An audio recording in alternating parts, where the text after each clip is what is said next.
everyone.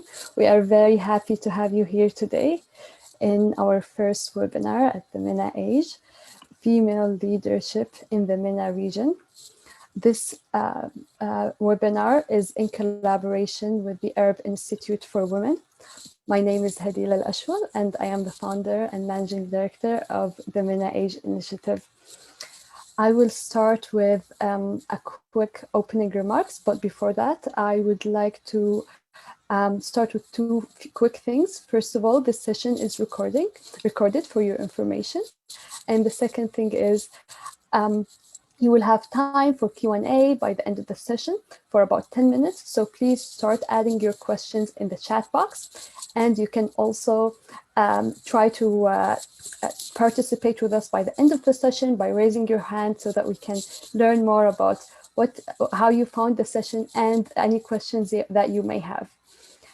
So now I would like to give you a quick introduction about the MENA Age initiative for those of you who might have not heard about it and heard about the session from your friends or your colleagues. The MENA Age initiative is an acronym for the Middle East and North Africa Advocates for Gender Equality. We started this initiative about a year ago, and our goal is basically advocating for gender equality in the Middle East and North Africa by raising awareness and empowering women. And what we're focusing on right now more and more is the part of empowering women. And we are starting this by this webinar. So this is going to be one of the first webinars, and we'll have so many other webinars in the future that are going to be focusing on that, as well as trainings that are going to be focusing on promoting leadership and social change in our societies. If you'd like to learn more about these, I'm going to share with you our website link, and we can discuss further details about that. Our work, when it started about a year ago, it was mostly focused on creating videos and posts that raise the awareness. And we are very lucky that we started this initiative under a nonprofit organization that's been supporting us for so long, MEL Project, African Leadership Middle Eastern Project. And the MEL Project mission is basically to mobilize and empower the millennials, leaders and activists from the Middle East and Africa to build resilience and inclusiveness in the societies, and to advocate for these policies that support these goals. So for now, we are going to kick off this session, but first I would love to introduce a dear friend and also a gender advocate herself, who is going to be moderating this session, Mamie Dayan. She is coming from a family that hails from Aleppo, Syria. She works in retail innovation and strategy and customer experience, and she's a customer experience consultant.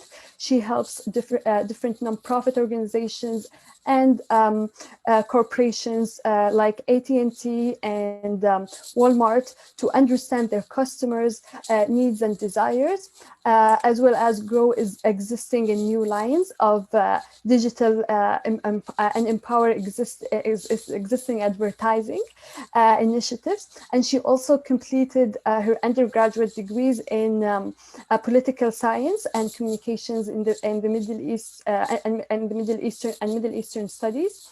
And her master's degree was focusing in demography. Her work is in product innovation that has resulted in designing for different shopping tools, which have received patents from the U.S. Patent Office. The floor is yours, Mamie. I am very excited to have this session. Thank you so much for you, Mamie, and for all our speakers, where we are going to talk about a very important topic about leadership, where we now need it more than ever, where we now need more and more women leaders in our society. As we all know, we don't have as many leaders as we need in the Middle East and North Africa. And this is very much needed. And so thank you so much, Jeehan, Yasmine, and Lina, for taking the time and for sharing your expertise in your different fields. Thank you, and over to you, Mamie. Thank you, Hadil. All of this has been brought to you by the labors of love that Hadil has put into this. She is so excited. She, like our wonderful panelists, are deeply committed to gender equity, to women's rights globally, and with specific emphasis on the Middle East and North Africa. Everyone here understands the power of women. Everyone here understands the power of strong Middle Eastern and North African women. So we're here to discuss how to collaborate to create a more equitable society and equitable world, which is a big conversation, but we're really going to break it down into individual challenges as well as broad level issues. To introduce our fantastic panelists. These are very, very inspiring human beings and inspiring women. We'll begin with Jeehan Abdul Ghaffar. She is an international development expert who's devoted more than 18 years working on global, regional, and national issues, focusing on poverty, conflict resolution, and gender and human development. Jeehan is recognized for her strategic thinking, problem solving, and consensus building skills, which she uses to establish collaborative alliances and resolve complex strategic, policy, and corporate matters. Jeehan is currently a senior advisor to the executive director of the World Bank, representing countries in the Middle East and North Africa and South Asia regions as well. Previously, she was the deputy head of the United Kingdom's International Development in Yemen. She was also a member of the governance team at the United Nations Development Program and a researcher at the United Nations Fund for Women. Jeehan has been invited to speak at key engagements on topics related to Yemen and the Middle East, development management and resolution, as well as women's empowerment. Jeehan, as a Fulbright scholar, graduated with a master's degree in international development from the University of Denver, and she is currently a PhD candidate at the Carter School for Peace and Conflict Resolution at George Mason University. Welcome, Jeehan. I'm going to be also introducing Dr. Lina Abirafeh. She is a global women's rights expert with decades of experience worldwide. For the last 6 years, she is the executive director of the Arab Institute for Women at the Lebanese American University, an academic activist institute covering the 22 Arab states. The institute was established in 1973 as the first women's institute in the Arab region and one of the first globally. Lina spent over 20 years in development and in humanitarian contexts in countries such as Afghanistan, Haiti, the Democratic Republic of Congo, Nepal, and many, many others. Her specific expertise in gender-based violence prevention and response, as summarized by her TEDx talk, as well as her talk at Women Deliver Power Talk and the keynote address for the Swedish International Development Agency annual meeting, amongst many others. She completed her doctoral work from the London School of Economics, where she published Gender and International Aid in Afghanistan, the Politics and Effects of Intervention, based on her research.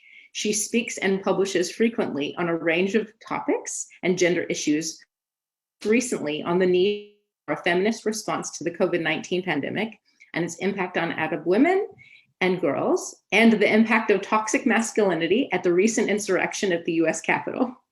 She believes women's leadership is the strongest vehicle for peace and sustainable development. Dr. Lina is and has been listed by Apolitical as one of the 100 most influential people globally, gender equality, multiple times, each time being selected from over 9,000 other applicants. We also have Yasmine El Baggari, a native of Morocco and our own planet Earth, who is passionate about connecting people and bridging cultures to encourage a more peaceful and caring world. She launched Voyaj Travel, a platform that connects people from around the globe for one-on-one meaningful exchanges to foster global understanding.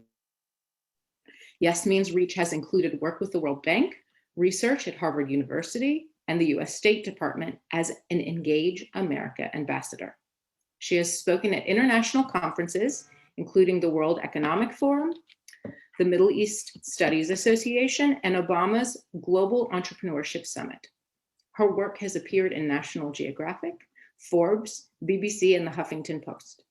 Yasmine has also received awards from the African Studies Association, Hampshire College's Award for Entrepreneurship and Innovation, Glamour Women of the Year Award, and 2 Ingenuity Awards. Recently, she was invited to the White House as one of the 100 most influential travel bloggers and on Forbes 30 Under 30 Africa list. Yasmine has traveled to all 50 United States, 46 countries on her own, and was one of 250 families globally. Her next stop, she says, is the moon. She is sent on a mission to bring back openness, curiosity, and empathy into our world. Clearly, we have fantastic panelists. We've heard a lot about their background. So we will be having a roundtable conversation with our panelists. We're going to begin with 3 questions. The first question, Jeehan, then we will ask the same question to Dr. Lina and then Yasmine. The second question will be directed first to Dr. Lina, then Yasmine, and we'll have Jeehan answer third. And our third question, Yasmine will kick. So to begin with, Jeehan, thank you so much for taking the lead in answering our webinar questions first, much like you have led and lead countless teams in your career thus far. The work of global and regional development, and certainly conflict resolution, is deeply multifaceted. What has been the biggest challenge you faced in your career? And what is the biggest challenge you faced in your career specific to your field?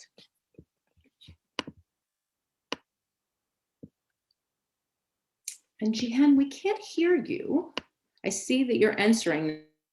I know your words are precious and very valuable. Can't hear you quite yet. Can you hear me now? We can. Perfect. I thought we tested the system before, but things happen. Well, just want to say thank you very much, Mamie, for the introduction, and thanks, Hadil, for inviting me to this session. And I'm very glad to be here with Lina and Yasmine. It's always good to be with other powerful women. It's very inspiring. I'm also, like to say thank you for all of those who joined us today. It's a pleasure to be with everybody, although it's virtually. So, Mamie, just to go to your questions. Your question basically, it's 2 questions in one. So let me start with the first part, which is the biggest challenge. So just to give you a quick overview, because I think career is a journey. So let me just start with just saying one thing, that I am in fact the first Yemeni in the history of the World Bank Group to be a senior advisor to the executive director, and Yemeni. So it's not a Yemeni woman or Yemeni man, it's first Yemeni. So to get to this point, which is only, I think it's only just a station in my career journey. I hope there will be many stations to follow. But I think each stop in my journey has been like a building block that contributed to where I am now. So maybe the things that were not in my bio, but it's in my CV, which I didn't share with you, in fact. But I, in fact, started as a 2nd grade teacher and an instructor at a university before joining the UN. I then finished my master's degree, as you said, and worked at bilateral international agencies. But each station of in my journey really contributed. It provided me with tools and experiences, to move forward, and also the passion and believe in what I'm doing. So I appreciate each one of them. But if I go really to the beginnings, I think my career journey started when I was a child. When I was a little girl in Yemen, I remember very much those days when maybe millennials will not remember those days, but we used to have one channel on TV that the whole country is watching. and it was the news basically in my household that, it's around dinner time. And so always have the TV on. And my mom will always say when she sees the news about the UN Security Council or General Assembly, and she will always tell me, one day I will see you there. So I think my journey started then. my mom was able to plant those seeds in me, that really the sky is the limit and we could do a lot. And you know, she believed in me, she still is. And I'm lucky because that's not really the messages that you usually get around you as surrounding in society. You know, you're always being reminded that you can't do certain things because either because you're a girl, you're a woman later on, you're a single mom, you're Muslim, you're Arab, you're immigrant, you know, there's the list goes on and on and on in this. So these are constant messages that really constitute a challenge. But throughout my career was really my biggest challenge is, which I learned over time that it's maybe a blessing at certain point because it's actually a way to build my resilience. Is the challenge that is inside me. It's my inner voice that keeps saying sometimes, "Oh, you can't do this," you know, and the fear that, you know, what if? I think that's for me was always the biggest challenge. I always resisted having my mind like a pigeonhole that defines me, on what the others that expect me to be, struggling against the pressure to do certain things certain ways, just to be accepted.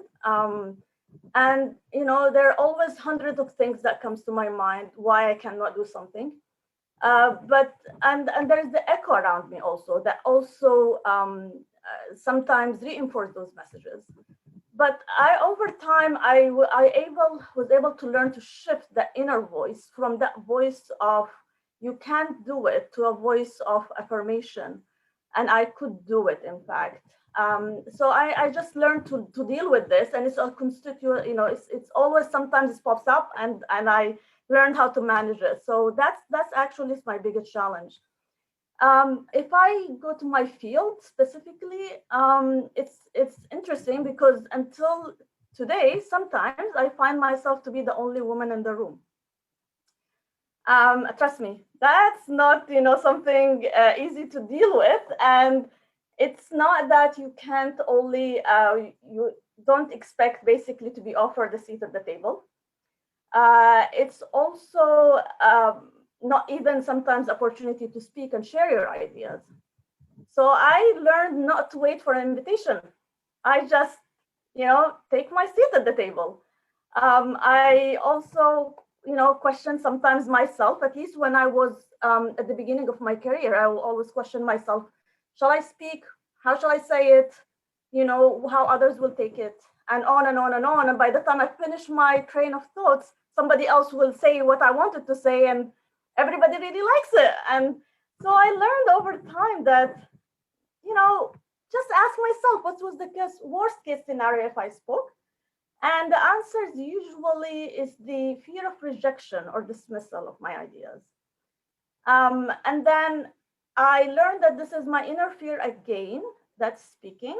And so I decided that every time I will just say what I want to say. And over time, now when I speak, it was surprisingly that many people come back to me at the end and say, "Jeehan, just let you know that when you speak, we listen." So it was a confirmation to me that I was in the right track. But it is a challenge and continue to be a challenge. So I always now remind myself what Rumi says. It's I want to sing like the birds, not worrying about who hears or what they think. Back to you, Mamie. That's fantastic. I love, I'm sure we all resonate with having strong family members that encouraged us. And those of us that have that, we're very, very blessed to have that encouragement. And you certainly have developed that inner strength. Dr. Lina, the same question, would you please answer? What has been the biggest challenges in your career, both individually, but also in your field? I think for me, it was taking the first step. As somebody who started out very young, was galvanized at an early age, was extremely angry. I mean, I think similar to Jeehan, like started at a young age, understanding what violence against women was, what women are subjected to all around the world, understanding that as a crime and feeling a sense of duty to do something about it. So really like an angry kid who didn't know where to channel that. And starting it as a teenager, it was really hard for me to find the right place to put that. I just directed it into absolutely everything I read and studied and did, and where I volunteered, and the information I absorbed. And then later, as I grew more confident, the messages that I shared, but really getting my foot in the door, because I knew I wanted to do it in a humanitarian context, getting started, finding that first kind of lucky break, and then doing that as a young woman. And also another challenge is when you work in humanitarian contexts and when you work on violence against women, you don't realize that you're not immune to the context and the situation, and you're not immune to other forms of violence as well. So dealing with my own sense of feeling insecure, being unsafe, experiencing sexual harassment, all those kinds of things that, you know, as you were trying to combat that and serve other women and help create the spaces where they can be safe, you too are unsafe. And you think, well, you know, what am I supposed to do about all of this? And how can I be effective? And how can I be a bridge and a voice and a platform and a support when I can't even support myself? So it helps you realize, I think, the magnitude of the problem and the sense of how incredibly overwhelming it is. I mean, how do you continue when really the gains are very few? When you think about it, the landscape for women and girls is still pretty bleak. I mean, we have faced constant setbacks, repeated backlashes against any attempt for our equal rights and fundamental freedoms. We're still arguing to have rights to our own bodies and our own lives. We are 100 years away from closing the gender gap. I won't be alive to see it. I'd like us to move faster. So in all of those respects, you know, I think the challenge that I faced continuously is maintaining some sense of hope that this will yield the kind of result that we want, and that we're able to do it in a, you know, not like we're strapped to a Galapagos turtle, but we're actually moving a little bit faster because, you know, the anger hasn't gone anywhere, right? I'm still in many ways that 14-year-old who is pretty pissed off at the way the world treats women and girls. And I've dedicated now 30 plus years of my life to it. And I will do it until I drop dead, but I really would like us to move faster. So I think that for me is the biggest challenge. I have tons more, but I know we've got a lot of questions and I'd love to hear everybody else's answers. Absolutely. Thank you for channeling that anger into action on behalf of all of us globally. Yeah, would you please answer the same question? What's been the biggest challenge you faced in your career? And specific to your career field? Well, first of all, thank you so much for having me. It's an honor to be with incredible women from my own region. I have to say that some of the strongest women I've met in my travels around the world has been Arab women. Women from the Middle East have such like fire and resilience, and and that to me is so inspiring. In terms of my own challenges, I mean, since I was a little girl growing up in Morocco, I had big dreams. I wanted to travel the world. And I remember even culturally, people would tell me that it was impossible. Like, how are you going to travel by yourself? Or how are you going to, you know, just do all of it? And I was very sad for many years until I made the choice that I wanted to leave. I left Morocco very young at the age of 17 because I thought that in order for me to belong or to be myself, that I had to go to the US. So I created this dream and traveled around all 50 states on a quest to understand. But then eventually, this past year, I came back to Morocco after 10 years being away and realizing that it's cultural. Everything is in our minds. Everything that's happening is our own self-limitations. And I believe, was it Lina or Jeehan? You talked about the inner voice, that voice that is so conditioned by so many people that, you know, that you hear in the street or at school, or maybe your family members sometimes, and it just makes you feel stuck. And so for me has been around overcoming those limitations by working on myself. So I spent many years overcoming my own challenges by removing all the layers and limitations from my own you know, subconscious mind, so that I can continue to dream and have that sense of hope, you know, want to go to the moon, right? Like I remember people used to joke like, you know, like Kamar, like, where do you want to go, to the moon? I'm like, hell yes, I want to go to the moon. Why not? We should all go to the moon if that's what we want. So in terms of other challenges, travel restrictions have been really rampant. Like I couldn't travel to a lot of countries in the Gulf. So I just had to deny opportunities because as a Moroccan woman, I could not travel by myself without my father or my husband, but I'm not married. So it's just interesting navigating all these challenges, but I also took them as a gift because it allowed me to truly see what happens to millions of women around not just the region, but around the world, so that I can feel the pain and be able to create or design programs and policies and influence so that I could help all the help people. So every challenge I face, for me, I see as an opportunity to remove that veil and be able to see clearly. And yeah, I mean, I could talk about then as a businesswoman, like starting my business at 21. I wanted to invent a new model of business. So I had to say no to a lot of venture capitalists who wanted me to do business in a certain way, and wanting to stay true to the mission of Voyaj has been challenging at times.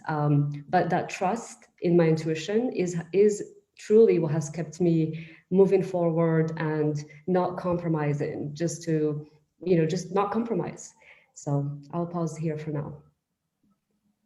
Thank you so much. We're definitely going to speak to you more about your development in Voyaj and women in business. Thank you for, again, channeling your inner strength. All three of you have spoken about this, which I know we're all interested in hearing more about that work. It's a lot of intentional work. Moving to our second question, we'll start with Dr. Lina. Your humanitarian and development work over the past 2+ decades, and we'll just say plus, is simply incredible. We all heard the diverse list of nations you've made an impact on. You've witnessed cultural norms literally all over the globe. What do you think are the main challenges many women are facing that are constraining them from holding a leadership position, and how have these challenges changed in your lifetime? Well, they're not changing fast enough in my lifetime. I mean, if we look at this, it's the systems and the structures that hold us back. It's patriarchy. It's the idea that we still have these institutions that are holding us back and holding us down. And we're told that everything is merit-based and it's all fair now and it's all transparent. You just got to excel and do hard and work well and lean in, all of those kinds of things. Deny and negate the fact that there is systemic discrimination against women since the beginning of time. I mean, we sort of have a female secretary general at the UN. We still talk about women as the first and the only, which is all great and awesome, but it's not awesome enough. It's not good enough. So the challenge is that we believe that the harder we work, the better we work, the stronger, the more degrees, the more experience, the more countries, the more whatever, then we've earned a right to these places. But the reality is it's so many of these institutions and development and humanitarian spaces are no different. It's still the old boys club. It's still got that kind of a culture. So you have to fight twice as hard to make half of the gains. I mean, for me, I find it extremely frustrating that, having spent a lot of my career in the UN, also in the World Bank, I'm a World Bank veteran, it's just not radical enough. It's just not moving fast enough.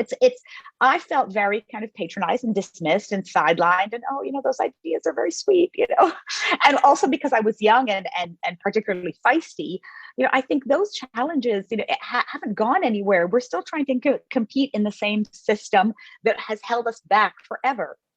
So we need to reform the whole system. I mean, looking at the language that comes out of the institutions, the global institutions that we look to for aid and support and services, talking about things like resilience, that puts the onus on us. Like any idea of power or empowerment has been watered down. I mean, there's no kind of radical sense that we can change the whole system. It's just about how we can behave better within the system that we've got.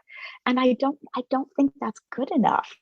I know that's not good enough. That's part of why I left what I was doing. I'm no longer with the UN. I think the system has its merits, but I think we really need to overhaul a lot of the way that it works. And I'm not saying that academia has answered all my problems. Far from it. I mean, that is absolutely a patriarchal institution as well. But this is a very big fight. So, if you ask me how have these challenges evolved or changed in my lifetime, I think there's one thing I can say. I'm not going to be totally cynical. I'll say that young women, and that's not me, right? I'm talking about in their 20s and what are stronger, are they more assertive, they are more vocal, they are more clear in what they want, they express their terms in ways that are not negotiable. I love that. I love that power. I love that certainty. I love the way that they are operating, because they're the ones that are going to finish the job that we're not able to finish. So I think if there's one change, it is that the next generation is far better equipped to take it on than we are. And I can't wait to sit back and retire and maybe take up knitting or origami and watch them fix it all, because I will be cheering from the sidelines wildly when they do. Thank you, Dr. Lina, for carrying that torch and helping it burn brightly on behalf of our grandmothers and great-grandmothers as we pass it to our generation and the next. Yasmine, would you please answer the same question? What do you think are the main challenges many women are facing, constraining them from holding leadership position, and how have the challenges changed in your life? Well, first of all, yeah, again, Lina, thank you. Thank you for that vulnerability, because that's actually what it takes to hear from people who've gone through the system, that they got tired and they left because they couldn't find the solutions there, or be able to be heard, is actually part of the solution. And so thank you for openly sharing that. Takes courage. One of my favorite quotes by this grand human called Buckminster Fuller, he said, "You never change things by fighting the existing reality. To change something, build a new model that makes the existing model obsolete." And that's kind of my approach. I really believe that we need to invent something completely new. We want to collaborate with governments, with institutions, with universities, but we're not going to wait. We're not going to wait until they gave us the, approvals and 20 pages of, actually more like 120 pages of contract paperwork to go over, because that's a lot of time wasted. Like, we need to get on the ground. We need to really help people. Like, there are, from refugees, women in the rural areas, like there's so many current issues happening that, for me, it's like the time is now. Like, we can't wait. And so in terms of practical things that we can to overcome these challenges, well, the first thing is changing the language, because the more we talk about challenges itself is, let's get to the solution, right? So how do we unlearn everything that we've been taught, starting from the educational system, from the primary schools? Like, the educational system is designed to fill the student with tons of information and then get them to the job, while we need to build people who are critical thinkers, who are thinking outside of the box, where they think that the sky is actually not the limit, because we're going beyond. We're now already venturing into space and going to the moon again. And so that's the kind of innovation and new thought leadership that is needed. And the second one, like, how can we humanize the interactions? Can we be vulnerable with each other on a daily basis, moment to moment, where I don't have to be a certain way with this group and then change to be, can I just be myself? So how do we educate women to be themselves and be bold and courageous every single day with anybody, no matter who they are? And allowing our hearts to break. One thing I discovered or learned this past year is, pain is okay. Pain can be fuel for us to, imagine new possibilities. And so, just, it's okay to cry. It's okay to feel the pain and to talk about it. Let us talk about our pains, because that's also what moves the world forward and in the right direction. From more on a human development perspective, I do feel like what's missing is the cultural empowerment, so like the human empowerment.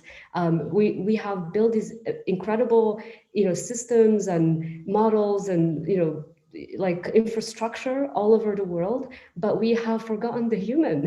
Like, we've forgotten the wholeness of the human being, the body, the mind, the soul. And so how do we help people, like how do we encourage, the young generation and the women to, raise their awareness and becoming aware of what's their purpose, because as we know, empowerment means different things to different people. For me, it's traveling the world and being able to be free to move from one country to the other, but that might be different for Lina or Jeehan or all of us, even the people in the audience. So identifying that purpose, what is it that fire you up, and go do that, and ask for help, ask for resources. I think I heard Jeehan say, I no longer ask for permission, right? I just do it, and that's it. I don't ask for permission. And I feel like that's the new female empowerment and leadership, is we have to just believe in ourselves and trust that voice and just do it. And that's it. And co-create together. Thank you so much, Yasmine. I think many of us, if not all of us, deeply agree. Jeehan, would you please answer the same question around challenges women face? Sure, and I would like to build on what Yasmine and Lina said. I think, if you look at the global stage, and I will focus here about Arab women, because I really don't believe that women as a group are heterogeneous. Even when there is a window of opportunity for women, doesn't mean it will filter to all women. We're still, even within women, there are clubs of women. There's the boys clubs, but there's also, women clubs. And so the question of how to diversify, this group of leaderships, and how to enhance inclusion too, because it's very easy to invite somebody to a party. It's not necessary they're going to be joining the activities happening in the party.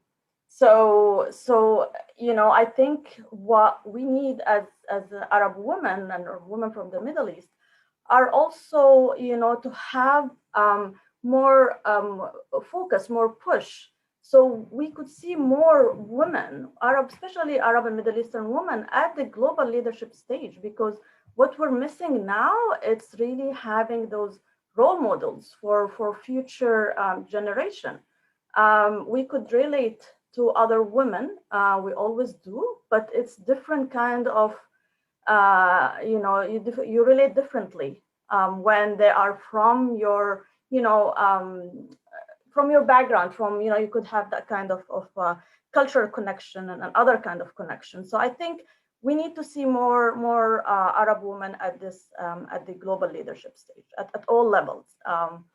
I think the other thing that I think the challenge for women in general is recognizing that whatever they call it as a glass ceiling, which sometimes I don't agree with it that much, that it's actually a glass ceiling. For me, it's because it gives you the impression that you go, it's a smooth path, and then you hit this glass ceiling, when it's invisible barriers as we go. It's like a maze. You go, and then at the end of the day, there's a block. You need to reverse and go and start all over again. And so, for me, is recognizing all these barriers that we face as we go in our career journey, and what do we learn, and how we could transfer this knowledge also to others, to the young women who are starting this journey. Also, there is some kind of lack of sponsorship for women from our region. You could sometimes find mentorship, sometimes, but I think what we need is sponsorships.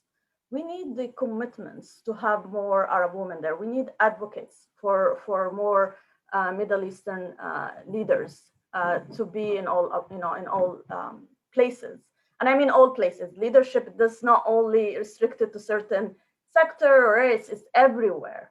But there's also other things that needs to be worked, in parallel. And I know that there's been a lot of work being done.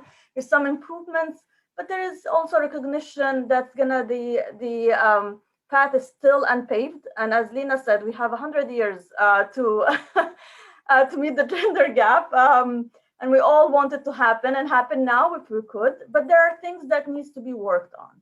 So I'll maybe put it quickly in 4 pockets.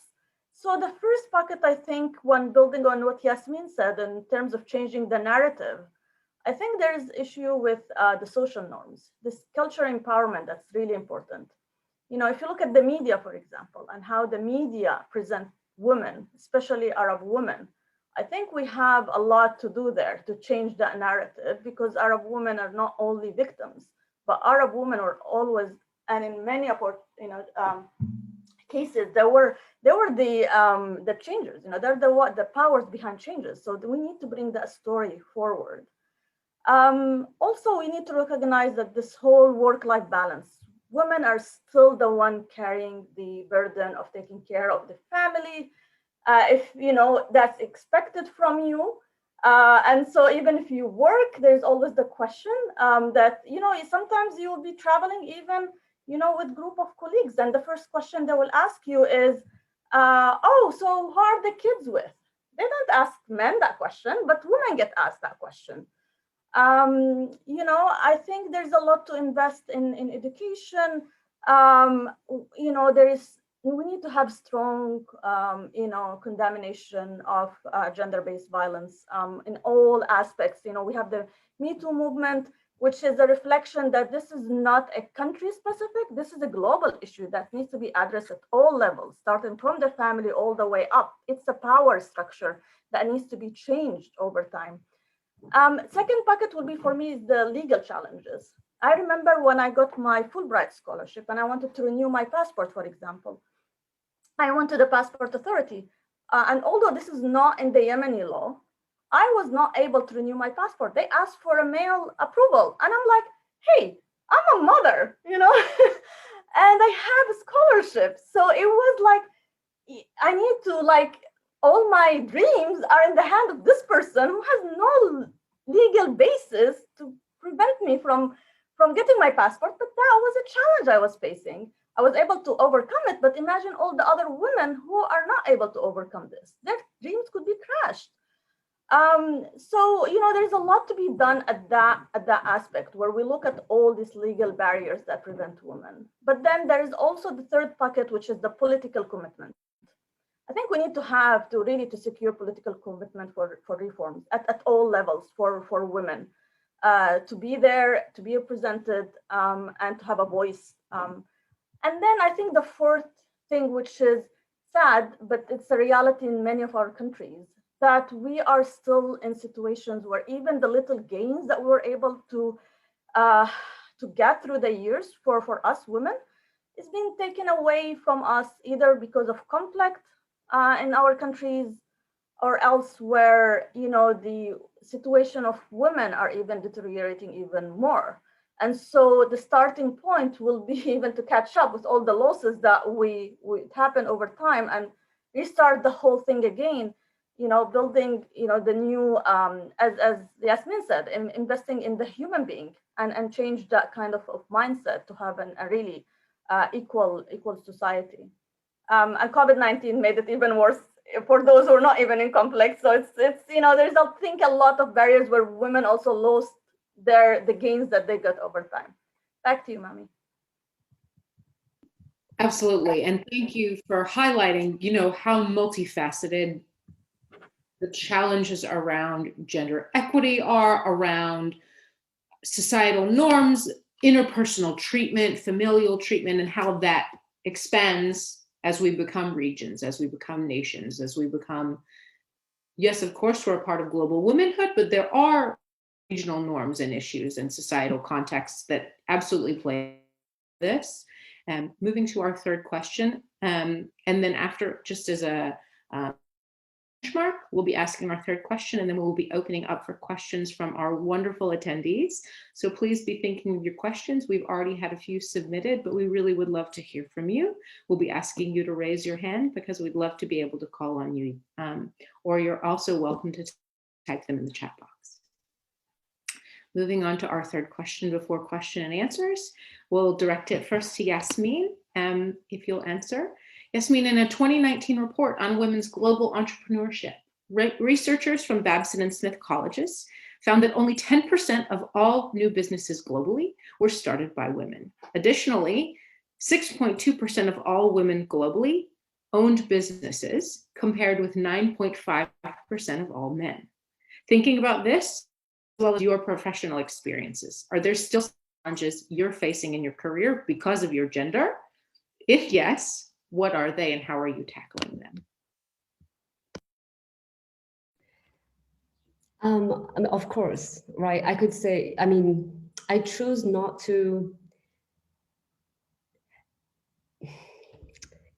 I choose not to say. Actually, it is a yes, right? Like because of my gender, I definitely have less opportunities in terms of funding, in terms of access to certain communities and such.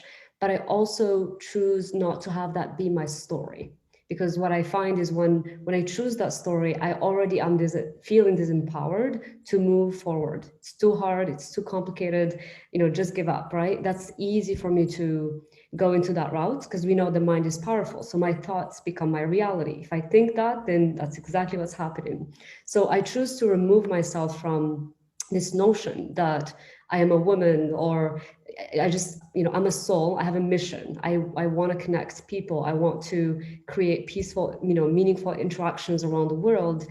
And that's the journey I'm on. And so, but again, that is maybe not I don't know. To be honest, I don't know. It's an interesting question. I don't have I sometimes choose that, sometimes I don't. So it depends on how I feel, and it depends on the day and who I'm talking to. And so in terms of like what I'm doing personally, or what I think we need to tackle these challenges, one, I community, like women supporting each other is so important. I feel like the ability to create safe spaces for women to come together and authentically and vulnerably share their stories is important. For example, based on the community, I will be vulnerable, and sometimes I need to be strong, right? So it's very complex being human, but we must tell the truth always and lead by example. And there's also moments where healing is needed. There's a lot of traumas growing up as a woman or as a young girl that I'm still, working through. So doing that inner work and personal development is a continuous journey of discovering, of self-discovery. Like, who am I as a human on the earth? Who are we? And so that to me is an important question. But yeah, the biggest thing is just removing all the blocks, because when I remove the blocks, it's easier to then do the work, and bridging the gap between all the laws and policies and the implementation.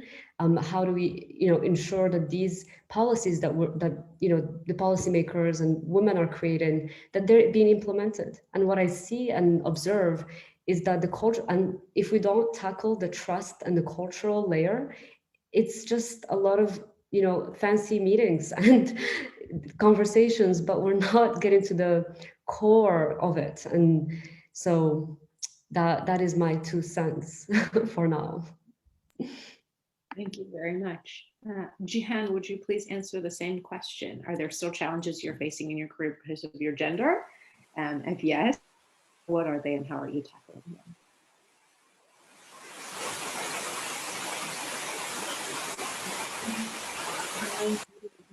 Again, we cannot hear your wonderful words.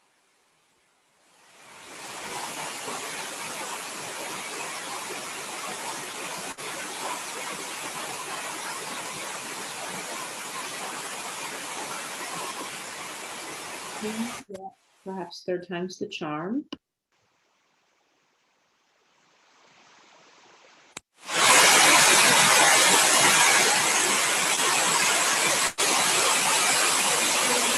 So sad.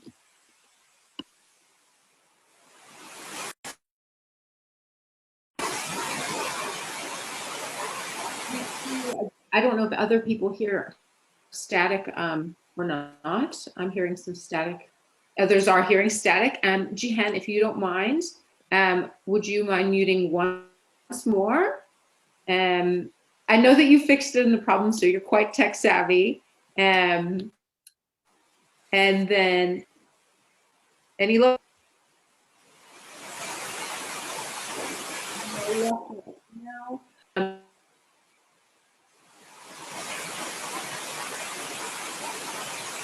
We wanted to pass the question to Dr. Lina, and if you wouldn't mind, either we can type out your response or we can try out at the end. Also, if you're receptive and if we're not able to get your words in this session, perhaps we can ask you the question and you can video an answer and we can send it to the panel, to the attendees later on. And thank you for being so patient with us. Technology challenges that we all are facing. Thank you very much, Zoom, for the blessings and the curses. Dr. Lina, if you wouldn't mind answering while we're trying to get Jeehan's wonderful. Sure. Okay. Am I on? Am I all right? Yeah. So I think there's a systemic problem of unequal pay, of lack of representation in leadership and decision making. There's an echo for me, but I'm just going to keep going till you tell me to stop. The idea that we don't have role models and mentors and sponsors. I thought that was an awesome word, great one, really critical. We don't pass the mic. We don't necessarily open the door. I mean, I can tell you when I was starting out as a younger woman, I did not feel like women in my field who are at senior levels, the women I aspired to be, were particularly receptive or welcoming or willing, which is why I take so much of my time to be able to try and keep my door open, literal and figurative, to say, I would do whatever I can to help you. I don't want to be doing this forever. I want you all to do this if this is what you want to do. So, seeing myself as kind of, in that, with that sense of responsibility in my leadership, like holding up a mirror for other young women who are not the leaders of tomorrow, but who are already leaders in their own right. So how do we do that? How do we make things better? At every possible opportunity, we organize panels and events and conferences and whatever, and publications. And I always want to elevate the voices of young women who should be speaking not as an afterthought, not as a token, but at the same level as senior people who are in positions of power and leadership and decision making. So there's already a sense that we're able to have these kinds of dialogues, and that's not the case in other fora. I mean, I see as somebody who moved, for instance, from the UN system into academia, that very often I am invited to speak, to just tick a box. I might be the lone female in the room, the lone Arab in the room, whatever I am that is the only, certainly the most outspoken. I speak last. When I speak, people have already gone. Those are like looking at examples of CSW, the Commission on the Status of Women, where I used to speak in years past, where the bigger people, the more senior people, the heads of agencies or whatever would disappear. So I was invited just to assuage everybody's guilty feelings that there was no representation from civil society, and I find these things to be a constant challenge. These are not restructured enough, that they're not radical enough, that we are not changing the way that we're not dismantling some of these institutions. So to whatever extent I can in my institute or as an individual, open those doors, blast them open, take the table and move it, build a different table, whatever it is, whatever types of metaphors we want to use to be able to ensure that women don't face the same obstacles that I faced in their leadership. Thank you so much for building those tables, and thank you to all of you for not only inviting all of us to the tables, but also including us in the conversations once we're seated. Jeehan, thank you so much for pivoting to another mobile device with a camera. Would you like to try it? Can you hear me now? We can hear you wonderfully. Perfect. Let's stick with the mobile and see if it's gonna work. But thank you for being patient with me. I will just build on what basically Lina and Yasmine said, because there are very important points where there are challenges, but either we see it as an opportunity for us to change those things to help those who are gonna come all those, junior, if we could call them junior women or other women to join the, to join us. We need to be open, and we need to learn from all the challenges and see how we are dealing with them and how we allow other women to be part of the conversation. So I think there's also other things that we as women sometimes are facing, in fact, in a lot of cases, that the bar for us is very, very high. We need to work harder, smarter. We need to have more even educational, background, like it should be even higher than others. It's always the bar. You're always competing with this bar that goes up and up and up. And I think one of the reasons is that we don't have the network opportunities that our male colleagues in many cases have. It's still a man-dominated world in terms of the power structure. And so for a man to go to another one, say, oh, hey, let's have coffee or let's have tea, they get to meet each other in a different level and build that kind of human connections. It's very difficult for women, regardless of where culture she comes from, to do that. And so it's a balance that women sometimes need to figure out how to use the limited time that she has, whether she's in her office or elsewhere, to build these connections, which add to her, to the burden of her doing her work while trying to navigate the system. It's very hard. And so one thing that I always like to do is to have, when possible, is to look at who are the women around me and how we could build our sense of network, how we could advocate for each other. It's also our responsibility as women to do that. We could ask for others to change, but the change also needs to start with us, and we should support each other and help each other. There's also the challenge of the stereotyping that's facing women. When woman speaks up, it's sometimes, oh, she's strong. It doesn't mean it's a positive thing, though. Depends on the tone.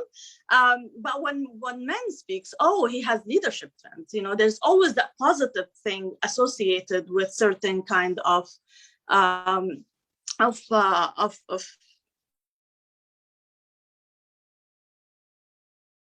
and I did mention earlier the work-life balance. I think if we keep racing in that one, we will never win, and we will just be tired and exhausted, because I usually call it the guilty mom syndrome for those of us who have kids, that we always feel guilty that we're taking time away from our kids.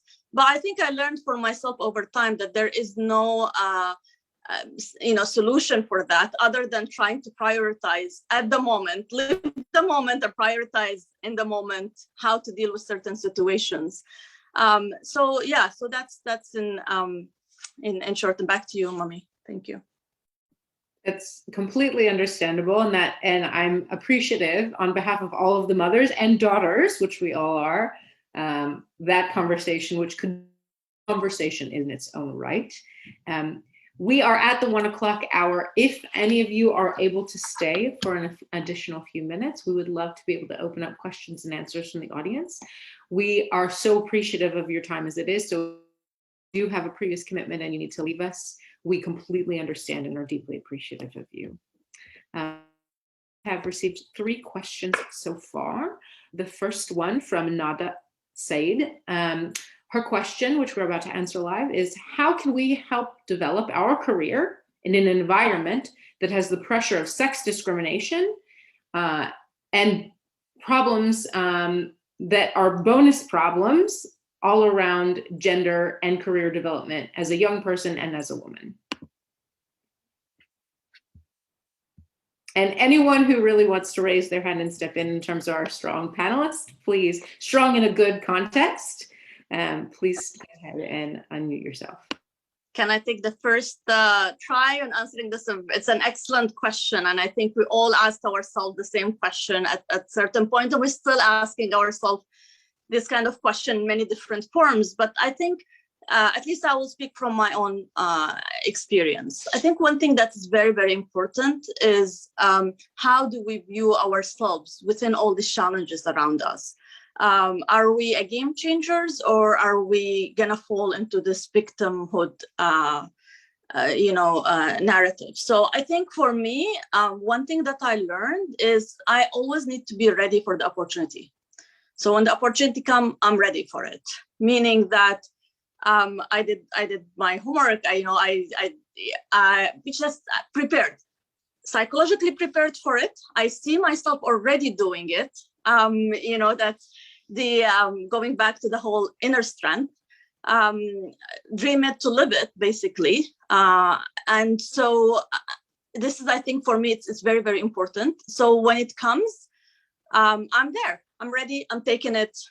Go for it. I think that's the kind of attitude we need to be holding on and pushing ourselves towards. I think the other thing is we need to be true to ourselves. What are we passionate about?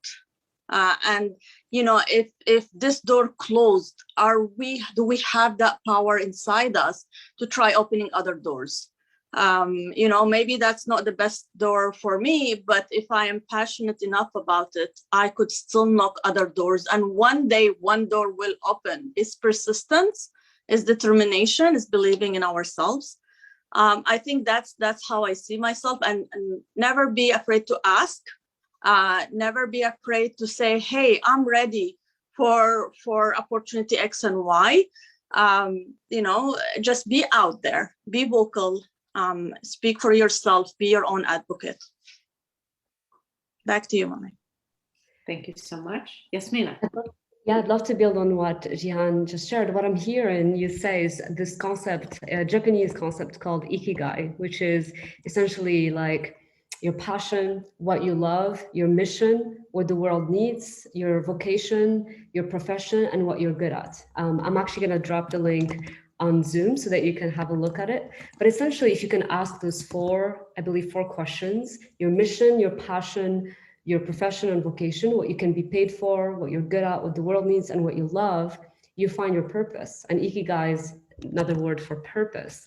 When you know your purpose, then no matter what happens, whether it's ups and downs, challenges, or, you're always moving forward. The river is going that direction. And sometimes you're gonna fall, and that's okay, because you know where you're going. So yeah, that's my contribution, ikigai. Find your ikigai. Thank you. Dr. Lina, if you'd like to answer the question, or we have wonderful additional that we can move on to. Wonderful, we'll move on to the next question. This is from Feras. What is the best way to support women's leadership in the context of the MENA? Her example is, how can we best support young women challenges in becoming leaders and help them as young women reach their goals?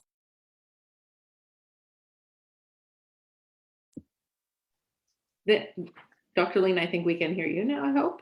I'm happy to take it, but you broke up, so I missed it. It was about how to support young women's leadership and helping them achieve their goals. You're exactly correct. How do we support young women and youth empowerment?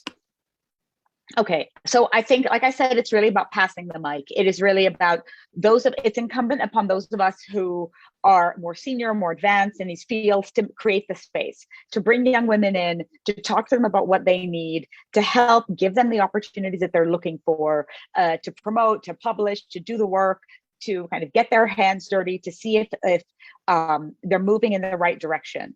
So it is about us being aware of what's going on around us and opening the doors and recognizing, again, to use the flog table metaphor, who's at the table, who's doing the talking, who's doing the deciding, and who does it impact, right? If you ask yourself all those questions, then you realize that the space is quite limited. So if you are conscious of the fact that, you've got these people who are banging on the door, or looking through the window and trying to get in, you just open the door and let young women in. I think that would be it for sure. I think also a recognition of the skills that younger people bring to the table. You know, there are so many things that the way the world of work is evolving that I cannot do, I don't know how to do, I didn't grow up doing. And so I recognize that it is not about, you know, me and all my infinite wisdom, like imparting that with a younger person, but rather how we can have a kind of meaningful exchange and what I stand to learn, which is a lot. I appreciate that we all have a lot to learn, and adding to what you said, but listening to Jeehan earlier, is it seems like encouraging the youth to do the knocking as well, to open the door when they knock, but encourage them to do the knocking on their own. I'm going to open it up for at least one more question. Again, if any of you need to jump off, please, we appreciate you deeply. I'm going to try to combine two questions that were asked into one. Being our own advocates can be inspiring, empowering, but also exhausting. How do you recognize burnout in an individual personal capacity or in a business capacity, and creating, how do we create those safer spaces in professional settings, either women for women, or how do we encourage men to create these spaces for us? So how do we re-energize, and how do we help to create realistic personal spaces in personal realms and professional realms? I'd love to share one perspective. There are many, but you know, the balance between the mind, the heart, the body, and the soul. To me, that's kind of like the daily dance. When I feel like I'm working too much, I make sure that I become aware of the fact that I need to live as well and take care of myself. And you know, to me, it's that balance, and knowing yourself, which is also that step that I think sometimes we miss. We're so focused on our careers and profession, but that's only because society decided that's what we need to do, right? But like, you can create your own definition of what success is, and it could very much be wellness and well-being, taking care of yourself, your family, your community. And so it's a dance every day.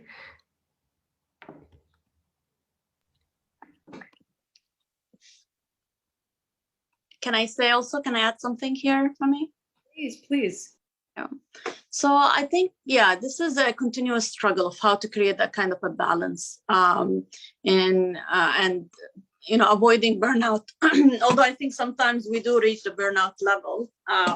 But I think one thing that it's, at least this is how I do it in my personal life, is one, as much as I could, I involve my family in what I'm doing. Basically, I explain to them why I'm doing it, what I'm doing, why I'm doing it. I remember once I was discussing with my son, who had something important for, you know, to be, so I need to be there for him. And I was, you know, and I needed to travel for work. Explained to him in a children, you know, I'm using my second grade teacher tools here, and I explained to him that basically we needed to provide more support for children his age in other countries, and that, you know, and it's important to do so. And I had a conversation with him as a child, what he would like to see other children having that he has, and we went along in that conversation. And at the end of the conversation, he said, "Mom, you need to go there. You need to do something for those children." So that helped me to, you know, instead of me carrying that guilt and, you know, and feeling that, oh, maybe, you know, my son wouldn't understand, or my kids will not understand. You know, that sometimes helped the conversation. I think at work, we need to keep the dialogue alive. You know, when we are in a meeting, if one of the young or, you know, junior colleagues said something, acknowledge it, you know, acknowledge what they're saying, because sometimes they feel that they're not heard at all, and, you know, and they don't have a voice. And it's our role to make sure that, you know, acknowledge what they're saying, you know, always in a, of course, in a positive way, and encourage them to contribute. I think that helps managing that kind of conversations where you're always the one who needs, to continue pushing the agenda forward, because then you have other allies with you. You're basically hoping that by doing this, tomorrow, this person that you're opening the door for will do the same for others. And so we continue that chain of good, basically, in our lives. But it's hard. And I will say that there's also men out there that are advocates, for women issues. And those are, the ones that also, we need more. It's not enough. We need more of them. But I also believe that it starts at home too. It starts with us, how we raise our children. It's us, how we deal with our siblings, with our spouses. It's all, and that's how change really is created. But I think for us women, we need to stand strong for what we believe in. We need to support each other. Back to you. Absolutely. Dr. Lina, do you have anything you'd like to contribute in your wisdom and creativity? Sure. I think that recognizing when you need a break is so critical. I remember before I moved to Afghanistan in 2002, somebody said to me, if you get to the point where you know you need a break, you've already gone too far.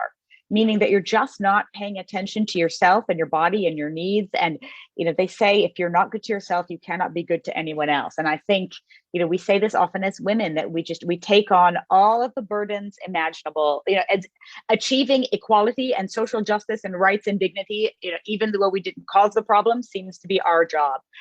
All of the unpaid care, all of the care for the elderly and sick and children, all of the domestic duties, all of how much more.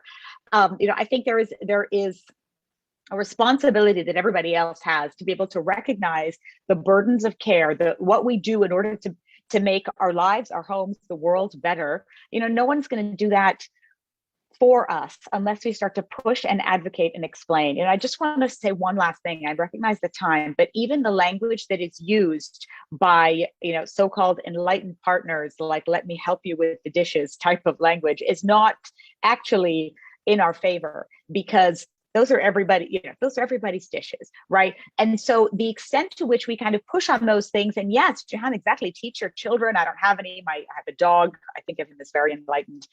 How do we explain that everybody has the same type of hands that can do the same type of work? There's nothing magical and dishwashy about these. We all need to really share the burden, understand the labors that women take on, and change the way the system works so that we are all living better lives as humans, with dignity and equality and respect, because that's what we all want and it's what we all deserve.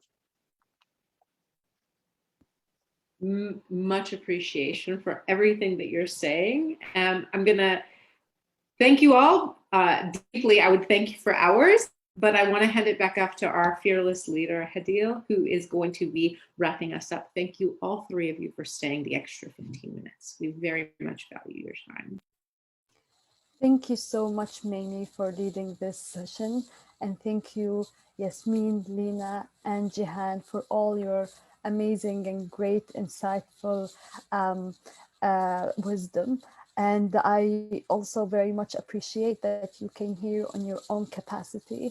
I very, very much was able to relate to so many of the things that you were talking about, which made me feel even more confident about the work that I'm doing, because such amazing women like yourselves mentioned that, oh, I actually doubted myself. I actually had that narrative and I'm trying to change it. It's very interesting to see how you all come from different backgrounds, come from different fields and from different countries, yet have very similar experiences when it comes to the gender inequality and the issues that we have in our society. Again, thank you so much all, and thank you for all our attendees for participating with us and for all your great questions. We posted here a survey for you to fill it in. We would very much appreciate it if you could do that, so that we can have more information about how you found this session, and we can work on that in our future webinars.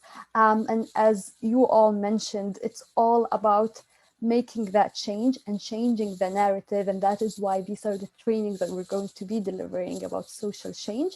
Please feel free to reach out if you'd like to learn more about that, or if you'd like to collaborate with us. Thank you all again, and have a great rest of your day. Thank you. مع السلامة. مع السلامة. شكرا. مع Bye السلامة. bye.